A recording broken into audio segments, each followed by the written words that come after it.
Awesome. Now, there's a couple of things I want to ask you about, and it's kind of back to the business or more practical side, if you like. Yep. Creative talent, in fact, my field as well, but creative talent especially often find that their value is perhaps undermined by their external world. And what do I mean by that is that the number of musicians that are being approached to say, hey, come and play for us and play for free because we're giving you exposure, right? Or can you do this because we're giving you, Yeah. you know, it's, and I'm sure you can resonate or you appreciate that, Dave. I'm sure you've had that many times. I mean, it really is there is, you know, even in the amount of times that I've had that as well in my field, people go, oh, can you come and do this talk? And you get to a point though, where the exposure doesn't pay the bills. And actually I don't need that exposure. That's like undervaluing oneself. But what have you found? What's been your experience of that? Particularly challenging with artists that are maybe more in that creative, really love what they do. They want to do it more. They want to give, but how can they find, or how did you find better balance with those sorts of scenarios? That's a phenomenal question, because I feel that artists at their core, their passion is to share, right? To be self-expressed. That's when you're a singer, you're opening up your throat chakra, right? You're voicing, you're vocalizing, and someone's there to receive it. And you want to share your gift, because a lot of times when people create music, they feel a shift in their own reality and their perception. So you really feel like, oh my gosh, I'd love to share this. And so when you get approached by someone that doesn't recognize the value or worth of what you're generating in the world, then you get to make a declaration to yourself. I've arrived to the place. I mean, I can take you through the pathway how I got there, but basically I arrived to a place where I only do 2 nonprofits per year without any compensation. And I choose nonprofits that I'm completely in alignment with. One of them is bringing yoga to inner city children. And the other one is bringing meditation and yoga to veterans that have post-traumatic stress. Those are my 2 areas. It used to be I was working with well over 25 nonprofits per year, and it was wonderful, and it was divinely timed at the moment. And I was also not feeling the abundance or the return on my own investment of time, right? People that are investors, you understand, like there's time in the market, timing the market. You just have to put time out there. And so for me, it was just going forward, almost like Johnny Appleseed. I'd have my business cards. I would give everyone my card. My card is just out there in the world. And I got to grow through that dirty word called exposure. But when I was doing it, I was following my bliss.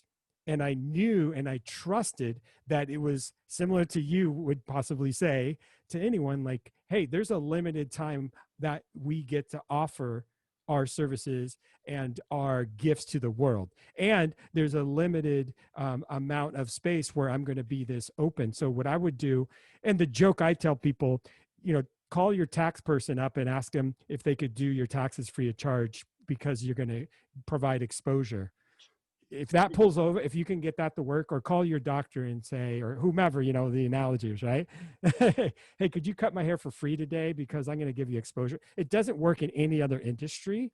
And it is because there's at heart, similar to why, as I mentioned earlier in our interview, how school teachers are overworked and underpaid, at least in the United States, because they know like people are passionate to support and be a stand for the growth and expansion of a child and whomever you're teaching in the world. So it's almost like, well, you're so passionate and in love with that you'll do it no matter what. So we're just going to pay you pennies and you'll still show up. And musicians are sometimes like that. So make a declaration, know your own worth, and say, if you're a musician or an artist or anyone in business that just keeps on doing things, or as you said, Mark, someone's like, hey, come speak at my event and it'll be broadcasted to this many places and I have this many people on my email list and da da da da. It's like, all right, well, you know, I've had places before where I even asked, like, could you at least cover my gas and my meals? And they'd be like, oh, we don't even have a budget for that. And that's when I was like, why am I quote unquote begging for gas and a meal? This is dumb. Like, I'm a classically trained musician, award-winning producer. Why am I caught up in other people's paradigms? And then I got to, similar to the 4 agreements, don't take anything personally. So if someone does say, do this for exposure, it's like, fine, that's their perception. That's their point of view. And how can we change the paradigm where we can have value added in a tremendous way? And the last thing I'll say around that, Mark, is during this pandemic with the coronavirus in the United States, all of a sudden parents that, had children and their whole dream was to live a life where there's going to be, it takes a village. We're going to have the doctors take care of our kids and our teachers are going to teach our kids. All of a sudden, when parents had to teach their children and they're at home 24/7, the value of a school teacher increased tremendously. It's like, oh, maybe it's not the teacher, maybe I need to step up as a parent and like be more responsible and accountable for my child's success. I can't just offload that 100% to the teacher. So then musicians as well, because there's no touring happening, there's not a lot happening in that space. I think there's a lot of creativity where musicians like myself, like I have a whole mentorship program where I have a very set price point for that and I'm not going to budge on that. Saying no is a beautiful thing. 100%. Saying no is the strongest negotiation position. Saying no and meaning it. Yes. Is the strongest negotiation position, or one of them to come from.